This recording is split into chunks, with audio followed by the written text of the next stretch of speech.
खबर सुल्तानपुर से है, जहां अयोध्या मंडल के आयुक्त राजेश कुमार ने गुरुवार को सुल्तानपुर का औचक निरीक्षण किया। उन्होंने कलेक्ट्रेट पहुंचकर विकास परियोजनाओं की समीक्षा की और कानून व्यवस्था को लेकर अधिकारियों को कड़े निर्देश दिए। आयुक्त के इस दौरे से जिले के प्रशासनिक अधिकारियों में हड़कंप मच गया।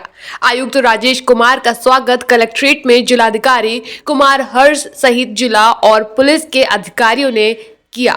उन्होंने सबसे पहले कलेक्ट्रेट और विकास भवन का दौरा किया। इस दौरान आयुक्त ने अमृत सरोवर, जल जीवन मिशन और प्रधानमंत्री आवास योजना जैसी सरकारी महत्वाकांक्षी योजनाओं की प्रगति की समीक्षा की। उन्होंने फाइलों के रखरखाव और लंबित मामलों पर नाराजगी भी व्यक्त की।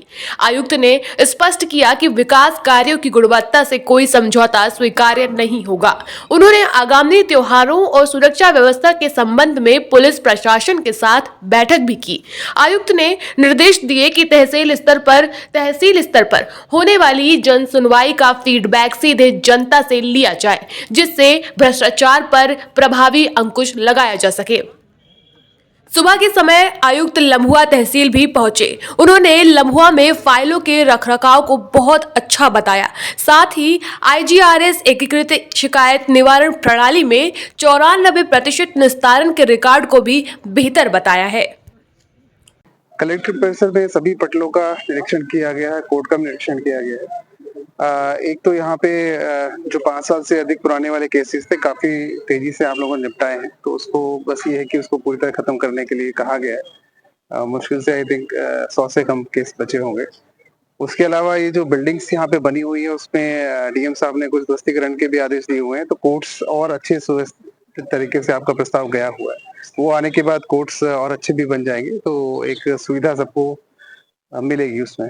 सर, पूरे परिसर में आपने निरीक्षण किया और यहाँ पर जो आते हैं कोर्ट में अधिकारी अपनी शिकायतों को लेकर के, उनके पानी पीने की, स्वच्छ पानी की व्यवस्था बहुत बड़ी समस्या। और दूसरी चीज सर जो है ये सामुदायिक शौचालय, ये सर यहाँ पे आपने कहीं देखा? बनाया हुआ है आपने, तो डीएम साहब इसको देखेंगे। अगर मान लीजिए कभी भी पड़ती है तो उसके हिसाब से, जितनी जरूरत है उसके हिसाब से डीएम साहब उसको निस्तारित कराएंगे। आपने सर अपनेगार का भी निरीक्षण किया, उसका मानक क्या है, क्योंकि वो 2 जनपदों का रिकॉर्ड चल गया वहाँ पे? देखिए, अभी अमेठी नया जनपद बना था, वहाँ पे कलेक्ट्रेट जरूर बन गया है, पर अभी वो क्रियाशील नहीं हुआ है। तो जैसे वो क्रियाशील होगा, यहाँ से अभिलेख वहां जाएंगे। बट फिर भी यहाँ पे जो अभिलेखागार है, उसमें जिस तरह अभिलेख रखे हुए हैं, काफी अच्छी तरीके से रखे हुए हैं। उसमें कोई ऐसा नहीं है कि एक के ऊपर एक पड़े हो या गलत तरीके से पड़े हो। प्रॉपरली रैक्स में उन्होंने नंबरिंग करके रखा हुआ है, और जैसी अमेठी में व्यवस्था बनती है, वहां पे उसको शिफ्ट किया जाएगा। सर, IGRS में जो रिपोर्ट लगाई जाती है वो गलत रिपोर्ट लगाई जाती है। अभी मैं देख रहा संतुष्टि का प्रतिशत, जैसे मैं एक तहसील लम्बुआ में गया, वहाँ पे 92% था, तो उससे तो लग नहीं रहा कि गलत रिपोर्ट है, क्योंकि 8% लोग असंतुष्ट पाए गए। और यहाँ पे भी संतुष्टि का प्रतिशत और जनपदों से बेहतर ही पाया गया है। और अगर मान लीजिए आपको कोई ऐसी शिकायत मिलती है जिसमें कि आपको लगता है कि पर्टिकुलर 2, 4, 5 शिकायत में कोई विभाग अच्छी रिपोर्ट नहीं लगा रहा है, तो अगर आप संज्ञान में लाएंगे तो उसको भी देखा जाएगा और उसको ठीक से कराया जाएगा।